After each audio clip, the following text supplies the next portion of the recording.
안녕하세요. 만나서 반갑습니다. 역사가 김영준입니다. 성종실록 제6부 모범생 군주 성종의 성장기라는 주제를 가지고 오늘 함께 할까 합니다. 1472년 6월 성종은 이미 성인에 준하는 15세에 이르게 되죠. 그런데 아직 친정을 하지는 못하게 됐어요. 나중에 이제 숙종 같은 경우는 15세에 친정을 하는데 성종은 같은 15세임에도 불구하고 친정을 수행을 하지 못했던 거죠. 오히려 친정을 권유했던 사원부 지평 박시영이 역풍을 맞았던 겁니다. 이 얘기는 이제 한번 전 시간에 설명을 드렸었죠. 그렇다면 왕실 어른이자 수렴청정을 이끌고 있는 정영훈 윤씨는 왜 성종의 친정을 아직 이르다고 판단을 했던 것인가? 본인이 좀 더 권력을 찾고 싶어서 그랬던 것이냐? 근데 정영훈 윤씨가 어떤 식으로 이제 수렴청정을 했냐라고 했을 때 모든 것을 다 손자에게 포커스를 맞춰가지고 선자를 위한 정치를 했잖아요. 그렇게 놓고 보면은 뭐 권력욕 때문에 그랬던 것 같지는 않아요. 그렇다면은 성종이 아직 미숙하기 때문에 그런 것이냐? 그것도 그렇지 않습니다. 성종은 조선 역사를 대표하는 명군 중에 한 명으로 평가를 받을 정도로 이미 이제 이때부터 그 기질이 돋보였다는 거죠. 성종은 비록 어린 나이에 왕이 되기는 했지만 자신이 처한 상황과 앞으로 자신이 해야 할 일을 아주 명확하게 알고 있는 왕이었습니다. 성종은 후계서열 3이었죠. 그러니까 원래는 왕이 되기 힘든 사람이었는데 어떻게 해서 왕이 됐냐 했을 때 이것은 자신의 장인이자 훈구파 거두라고 할 수 있는 한 명의 그리고 할머니인 정영훈 윤씨가 서로 합작을 해가지고 만들어낸 결과물이다라고 볼 수가 있을 것 같아요. 자신에게 뭐 엄청난 정통성이 있어서 그랬다기보다는 사실상 외부적인 힘에 의해서 자신이 이제 간택을 받은 거죠, 여기서. 그렇기 때문에 성종은 자신이 정통성이 본래는 좀 부족한 사람이라는 걸 알고 있었고, 따라서 이런 사람들일수록, 이런 왕일수록 수많은 사람들의 기대에 부응하기 위해서 무엇이든지 성실할 필요가 있다는 것을 분명히 인지를 하고 있는 왕이었다라고 볼 수 있습니다. 이게 나중에 나오는 숙종하고의 결정적인 차이라고 볼 수 있겠죠. 자, 이렇게 해서 성종은 매일같이 새 대비전에게 문안을 올리는 그야말로 어마어마한 성실함을 보이게 되는데요. 대비 한 분에게 그렇게 이제 문안을 올리는 것도 나름 좀 이제 바쁜 일일 수도 있는데 세 분한테 이걸 다 올린다는 건 보통 부지런함이 아니죠. 게다가 경연도 조강, 주강, 석강 등 하루에 3번을 갖다가 다 소화를 해냅니다. 그러니까 원래 FM은 3번이라고는 하지만 사실 3번 다 하는 왕이 그렇게 많지는 않아요. 3번씩이나 하기는 힘들기 때문에 특히 이리 핑계대고 저리 핑계대고 해가지고 이거 경연 빠지는 왕도 있었고 아예 그냥 대놓고 나 이거 안 했던 왕도 있기는 있었어요. 많지는 않았지만. 근데 아무튼 이 경연을 굉장히 열심히 했다라는 겁니다. 심지어 한여름 삼복더위에도 성종은 경연을 쉬지 않았다라고 해요. 이 때문에 이제 원상이었던 김질, 네, 바로 그 김질이 맞아요. 단종 복위파들을 밀고 해서 그 뒤로 이제 부귀영화를 누렸던 그 김질이 맞는데 그 김질이 성종의 옥체가 걱정이 돼서 잠시 쉴 것을 권유를 했대요. 아이고 전하 이러시다가 어디 뭐 몸이라도 상하시면 어떻게 합니까? 한여름엔 좀 쉬시죠. 그러자 성종이 뭐라고 얘기를 하냐면은 지금 내가 제대로 된 왕이 되기 위해서는 촌각을 아껴서 공부를 해야 되는데 이런 시국이 어떻게 날이 덥다고 경연을 중지할 수 있겠습니까? 하면서 어마어마한 학구열을 보였는데 심지어 고3 수험생도 학교에서 한여름에 여름방학이 그래도 한 2주 정도는 주기는 줘요. 근데 성종은 그것도 없이 그냥 계속 스트레이트로 공부를 했다라는 거죠. 한 번은 또 이런 일들이 있었습니다. 그때 당시 이제 장령, 홍기달이 성종에게 이런 말을 해요. 하여튼 이 아저씨도 참 특이한데 이 뒤로도 이제 계속 등장할 사람이에요. 홍기달은 성종에게 이런 말을 해요. 지금 전학해서 하루에 3번이나 경연을 하시는 건 참 대단한 일이시긴 한데 그런데 왜 야자는 안 하십니까?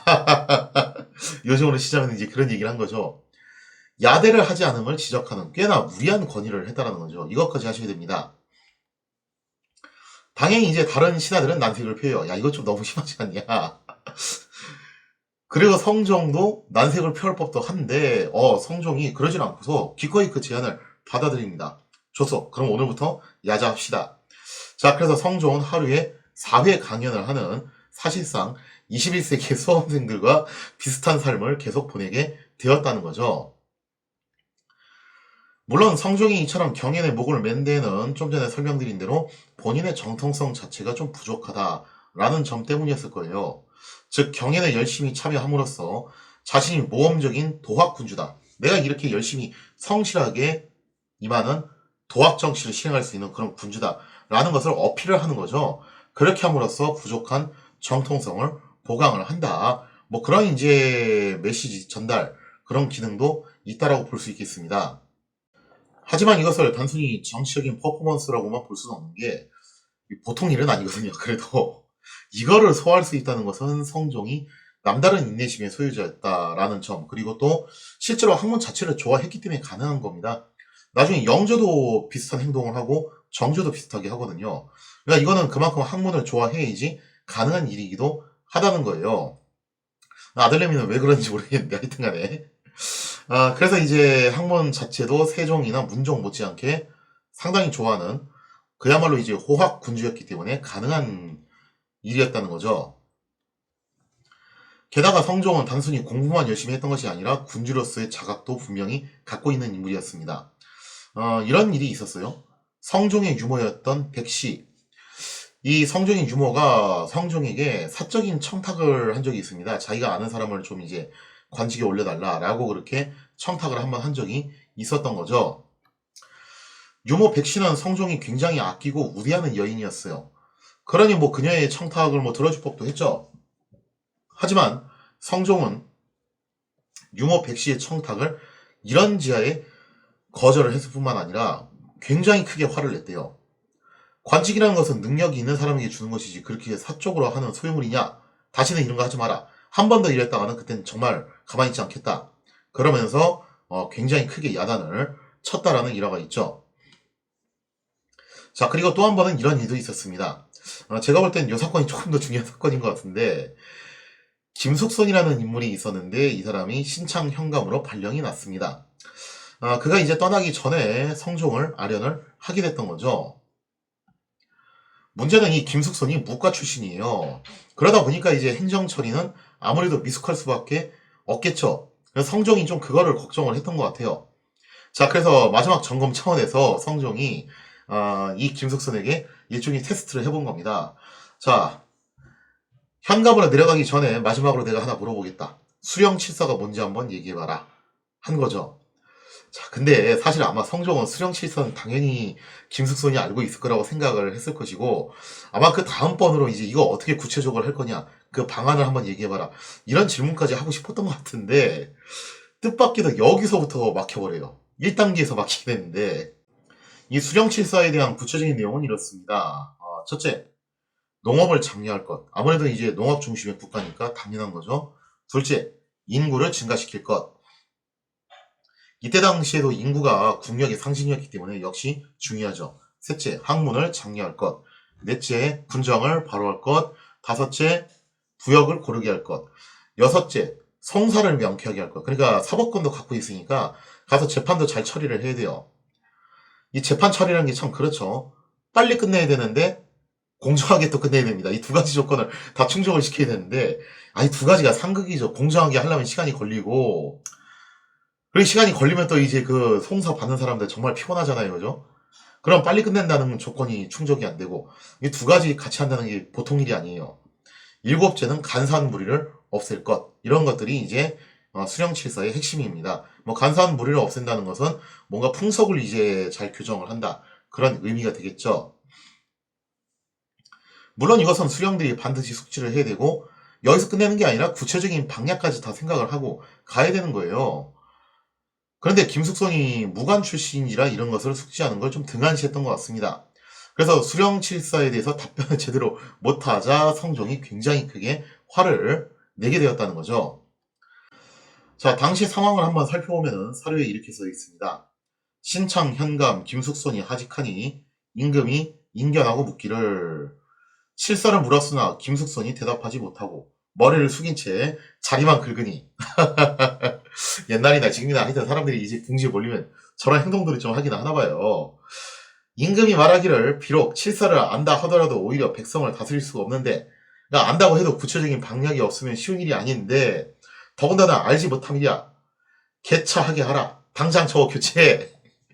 하고 승정원에 명하여 이주에서 사람을 옳게 쓰지 못한 이유를 물었다. 이유로 물었다고 하지만 실제로는 문책을 한 겁니다. 너희들 도대체 일처리를 어떻게 했길래 이런 애가 올라오냐 하는 거죠. 자, 그래서 이제 성종이 이렇게 야단을 치게 되고 결국에는 김숙소는 교체를 당하게 되죠. 그리고 엉터리 인사에 대한 문책이 내려오게 되자 거기에 대한 책임으로 겸 이적판서 노사신과 이적판서 이극중이 대죄를 청하게 됩니다. 물론 여기에 대해서 성종은 또 이제 좋게 얘기를 해요. 아, 경들이 열심히 일하려다가 한번 뭐 실수를 한 건데 내가 그거 가지고 뭐라고 하겠습니까? 그렇게 뭐 죄를 청할 필요까지는 없고 새로운 사람이나 올리시죠.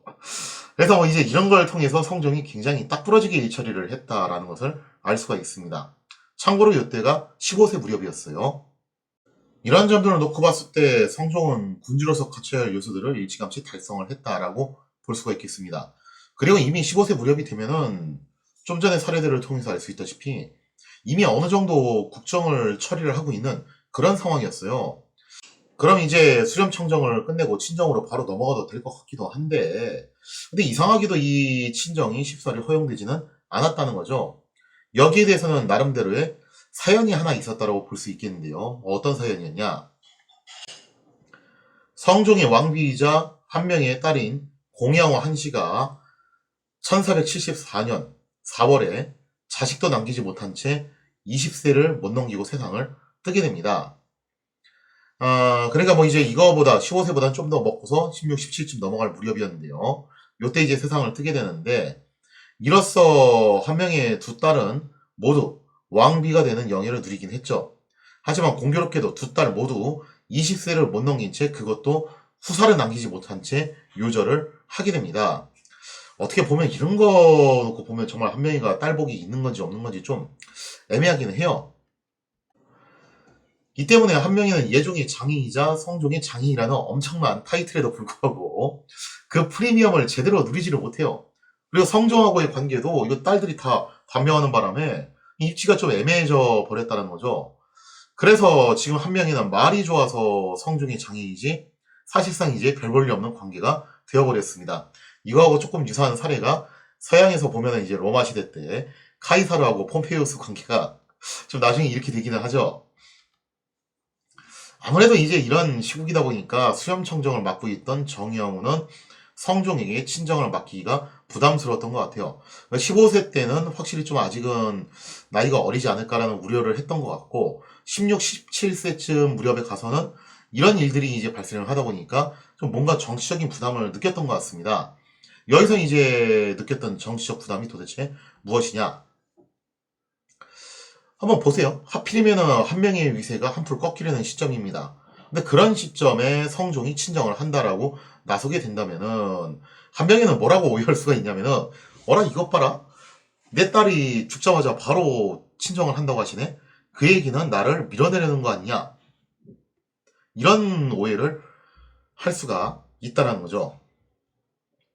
그렇게 되면은 성종이 왕이 되자마자 제2초기 내내 뭘 하게 되냐면은 훈구 대신들하고의 기싸움을 벌이게 될 수도 있다라는 거예요. 그렇게 되면 국가를 통치해야 되는 성장 동력을 여기다가 다 소진해버리는 그런 불상사가 발생할 수도 있죠. 정양호가 확실히 이런 거 보면은 정말 대단한 여걸인데 이런 정무 감각 판단 능력이 정말 엄청난 인물입니다. 이 같은 정무적 판단 아래에 정양호는 좀 더 시일을 두고 천천히 성종의 친정을 진행시키기로 결정을 내리게 되었던 거죠. 그리고 성종 또한 자신이 처한 환경을 잘 이해하고 있었어요. 그래서 성종도 조급하게 굴지 않고 그냥 차분하게 실력을 계속 쌓아나가는 방향으로 가고 있었다는 거죠. 그래서 별다른 불만 없이 학업에 열중하면서 착실히 친정 준비를 해나가게 되었던 건데요. 거기다가 성종이 이제 한 가지 확실하게 알고 있는 부분이 있었습니다. 뭐였냐면은 시간은 결국 누구 편이다. 시간은 결국 자기 편이라는 거죠. 왜냐면 아직 성종은 어린 소년이죠. 뭐 소년이라기보단 청소년에 가깝죠. 그에 비해서 훈구 대신들은 이미 노쇠해져 가가지고 이대로 가면은 자연사할 날이 이제 얼마 남지 않았다는 거예요. 그러면 무리하게 지금 친정을 해가지고 괜히 훈구 대신들하고 기싸움을 하느니 그냥 차라리 어떻게 하는 게 낫겠다. 좀 기다려가지고 얼추 이제 훈구 대신들이 은퇴를 하거나 혹은 뭐 세상을 뜨거나 하면은 그때 이제 내가 친정을 맡는다 하면은 훨씬 더 원활하게 할 수 있지 않겠냐. 아마 이제 그런 생각에서 무리하지 않고 충분히 때가 될 때까지 기다리지 않았겠냐라고 볼 수가 있겠습니다. 자, 이렇게 해서 성종은 착실하게 친정을 위한 준비를 계속 해 나가게 되는데요. 자, 진짜 이제 시간은 성종의 편이죠. 시간이 갈수록 훈구 대신들은 하나하나 세상을 뜨게 됩니다. 자, 이렇게 해서 조선 전기에 파란만장한 인생을 살면서 어마어마한 권력을 휘둘렀던 훈구 대신들은 하나하나 역사의 뒤편으로 사라지고요. 성종의 친정이 진짜로 실행이 되는데 과연 그 과정은 어떠했는가? 거기에 대한 이야기는 다음 시간에 이어서 계속하도록 하겠습니다.